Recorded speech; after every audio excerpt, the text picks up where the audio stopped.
آج ماضی قریب کی ایک بہت بڑی ہستی کے حوالے سے کچھ باتیں کرنی ہیں جو اپنے وقت کے بہت عظیم محدث، مفسر، مناظر، خطیب،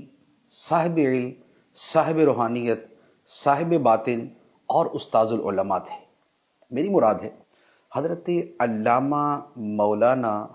مفتی منظور احمد فیضی صاحب رحمۃ اللہ تعالی علیہ۔ آپ کی ذات مبارک کے ساتھ میری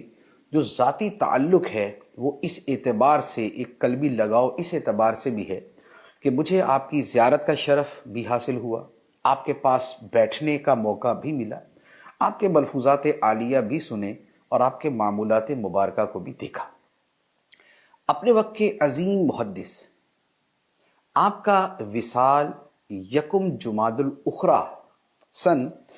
1427 سن ہجری، اور یہ جون کی 27 تاریخ تھی 2006 کا سال۔ آپ کی ولادت یہ 2 رمضان مبارک 1358 سن ہجری بمطابق 16 اکتوبر 1939 کو ہوئی۔ آپ کی ماشاءاللہ بڑی ہی پیاری شخصیت تھی۔ آپ کے والد گرامی حضرت علامہ مولانا ظریف صاحب رحمۃ اللہ علیہ بھی اپنے وقت کے بہت بڑے عالم دین تھے۔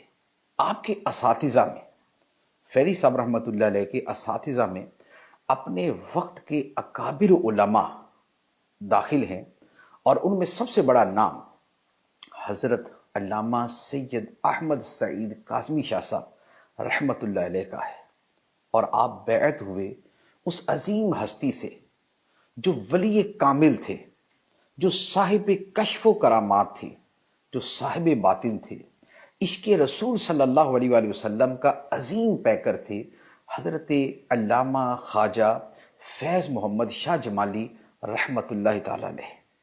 فیضی صاحب رحمۃ اللہ علیہ کی جو حیات طیبہ ہے، جو آپ کی مبارک زندگی ہے، اگر اسے چند حصوں میں بیان کروں تو آپ کی شان یوں نظر آتی ہے کہ ایک تو آپ بہت بڑے محدث تھے، اور آپ کا محدث ہونا ہر اس آدمی کو پتا ہے جس نے آپ کی کوئی ایک تقریر بھی سنی ہو، جس نے آپ کے پاس شرف تلمذ حاصل کیا، آپ کے درس حدیث کے اندر اگر کوئی بیٹھا یا آپ کی کتابوں کا مطالعہ کیا۔ میں نے الحمدللہ آپ کی کتابیں بھی پڑھی اور آپ کی گفتگو بھی سنی اور آپ کا خطاب بھی سنا، اور اس میں احادیث طیبہ جس روانی کے ساتھ، جس خوبصورتی کے ساتھ آپ بیان فرماتے تھے، وہ آپ کا کمال تھا اور آپ کا امتیاز تھا۔ اسی طرح آپ اسی مرتبے کے مفسر تھے کہ آپ کی تقاریر اور آپ کی تحاریر کے اندر قرآن مجید کی تفسیر کا ٹھاٹھے مارتا سمندر نظر آتا تھا۔ دورہ قرآن کروایا کرتے تھے رمضان المبارک اور اس سے کچھ پہلے، اور اس دورہ قرآن کے اندر قرآن مجید کے انوار اور موتیوں سے سائلین علم کی جھولیاں بھرتے تھے۔ پھر آپ اسی طرح بہت بڑے مناظر تھے، اپنے وقت کے اہل سنت کے ایک عظیم مناظر جس کے سامنے گئے الحمدللہ عقائد حقہ کو بہترین طریقے سے ثابت کیا، حتیٰ کہ کچھ مسائل کے اندر آپ پر مقدمے ہوئے، کورٹ کچہری کا سلسلہ ہوا، اور الحمدللہ اللہ نے آپ کو ہر مقام پہ فتح عطا فرمائی۔ پھر اس کے ساتھ آپ کی جو شان خطابت ہے وہ بڑی یونیک تھی اور بڑی خوبصورت تھی۔ بلوچستان کے دور دراز علاقوں تک آپ تقاریر فرمانے جاتے تھے، اور پنجاب کے تقریباً بڑے شہروں میں آپ کے خطابات کا شہرہ تھا، اور آپ کا خطاب ایسا خوبصورت ہوتا تھا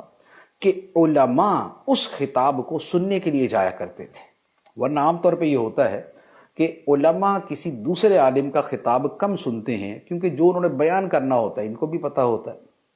لیکن فیضی صاحب رحمۃ اللہ علیہ کا میں نے خود اپنی آنکھوں سے مشاہدہ کیا ہے کہ آپ کا خطاب سننے کے لیے بڑے بڑے علماء بھی حاضر ہوا کرتے تھے۔ بلکہ مجھے آج بھی یاد ہے کہ تقریباً 1997 کی بات ہے، میں لاہور جامعہ نظامیہ میں پڑھتا تھا،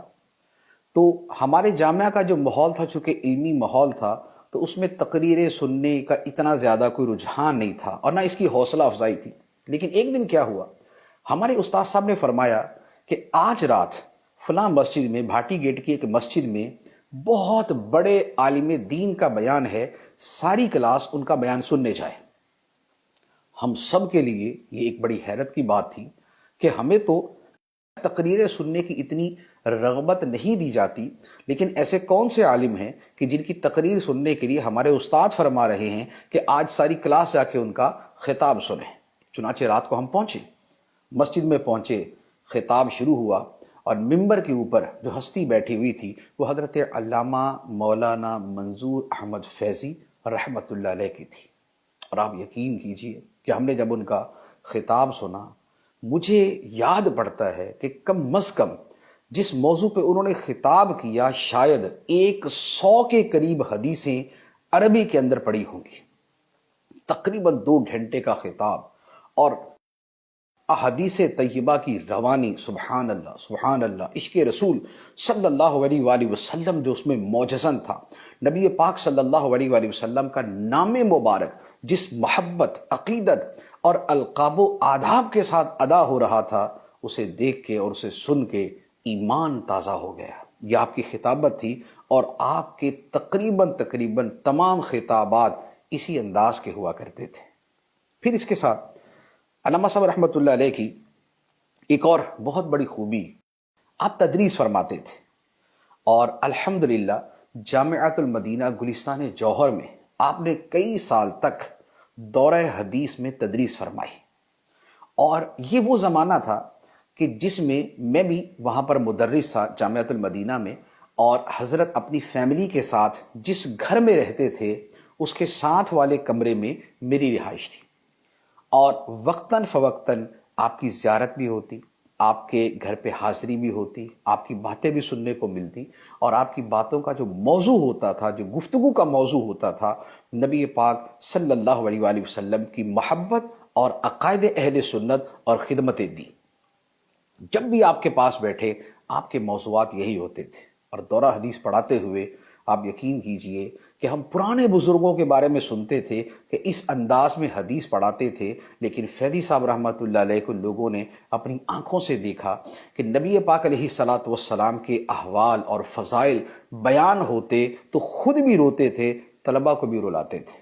نعت شریف پڑھی جاتی، نبی پاک علیہ الصلاۃ والسلام کی نعت شریف سنتے ہوئے آپ زارو کتار روتے، اور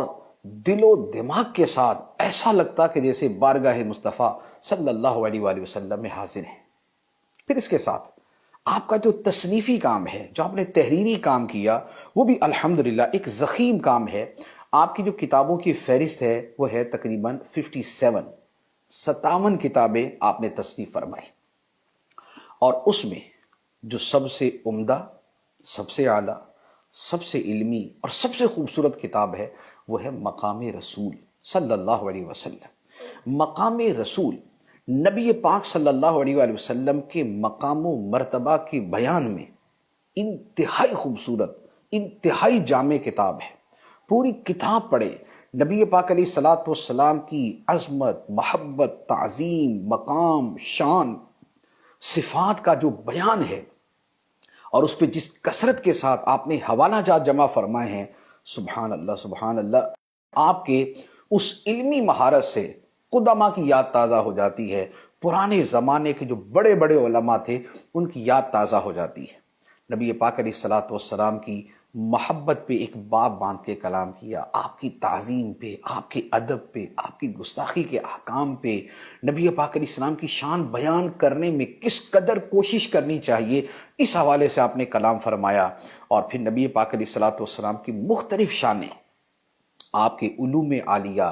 نبی پاک علیہ الصلاۃ والسلام کے معجزات، آپ کے تصرفات، آپ کے اختیارات، اللہ کی بارگاہ میں آپ کا مقام، دیگر نبیوں پر آپ کی فضیلت، اس طرح کے 20 موضوعات ہیں جو آپ نے اپنی اس کتاب کے اندر تحریر فرمائے۔ آپ کا انتقال 1 جمادی الاخری کو ہوا، کل 1 جمادی الاخری ہے، اسی مناسبت سے یہ میں نے آج کچھ آپ کے حوالے سے باتیں ذکر کی ہیں۔ اللہ تعالی ہمیں آپ کے علمی فیوز سے حصہ عطا فرمائے، آپ کو اعلیٰ علیشین میں بلند درجہ عطا فرمائے، آمین، بجاہ النبی الامین صلی اللہ علیہ وسلم۔